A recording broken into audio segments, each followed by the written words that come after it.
So we know that works, so we can go ahead and get rid of that. Now the properties we need to give the droppable list are, like I was attempting to do before, the hover class. And the hover class is going to, like I said, change the border of this because we've specified a border class inside of our style.css file. And that's just going to be border then. No need to add the dot as you usually would think to do so. So now when we hover an element over this, the border changes to 2 pixels as opposed to 1. So this just ensures that the user knows, yep, that's hoverable there. Okay, so now what we want to do is we want to allow only a specific set of elements. So let's just say you had this list embedded on a lot of other content in your page that may or may not be draggable. If you did have other draggable elements, you only want this particular list here to be allowed to be dragged in here, so all li elements draggable inside of this box. So you can either specify a general set or a particular class. So what I'm going to do is I'm going to only accept li, and this means that if we have any other draggable objects, they won't be allowed to be dragged inside of this box. So that's extremely important as well. We only want this predefined list to be able to be dragged in there. In actual fact, what we could do is we could, which we should have done, is give these a class. So item, and this a class of item, and this a class again of item. And now what we could do is we could change this except to, item. And now this class here will only be allowed inside of this div area. So you can see that it's still, it's not allowing us there. That's because we need to specify a dot because we're referencing a class on the page. So now that when we drag it over, it's allowed, but any other draggable elements that don't belong to the class item won't be allowed. So that's extremely important as well. Okay, so now that we've done this, we need to create some callback events based on events under this droppable.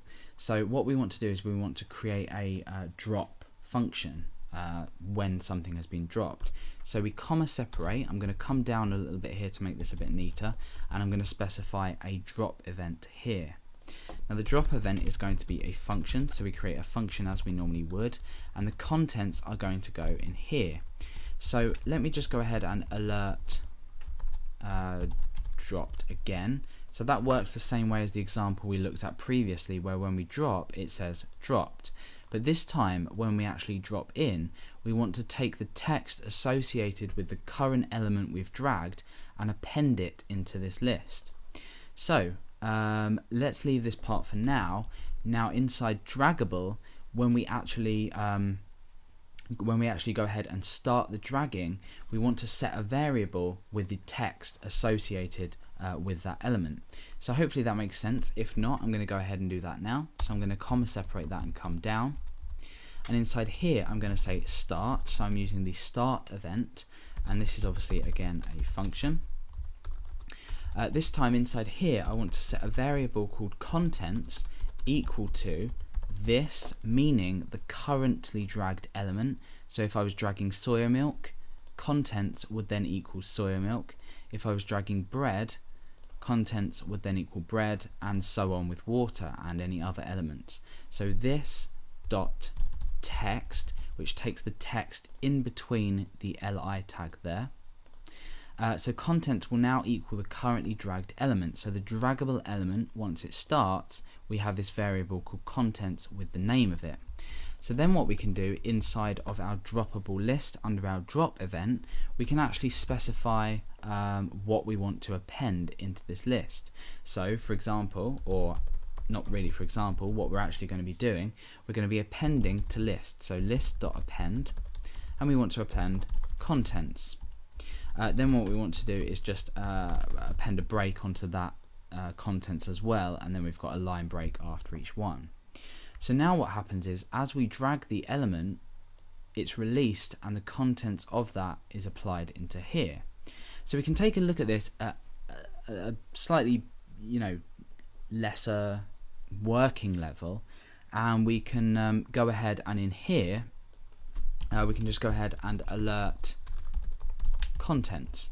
So once something is dropped in, we alert the name of that. So you can see it working sort of more purely as opposed to appending it. So once we've dragged something, we grab the content and apply it once we've dropped it into this list. So again, let's change that back to where it was. Okay. So with the way this has been done, we're picking up all I elements and we're making them draggable. We're only allowing elements or li elements or any element with the class item. So it's extremely easy for us to actually just go ahead and create a new item.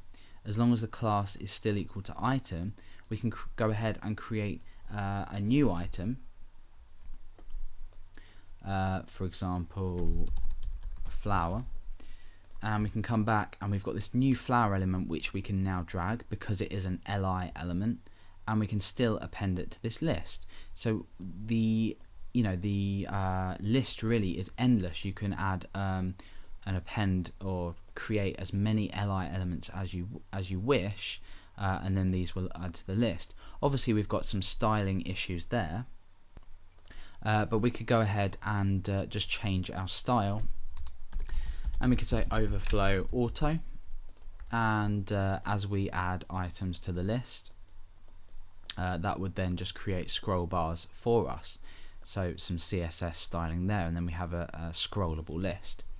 So obviously in practice this isn't great, because if we were to add soya milk, for example, accidentally twice, we may want it to then say soya milk times 2. We might also want to be able to remove an item, for example. There are ways you can do this, but for now this is just a short example on dragging and dropping lists.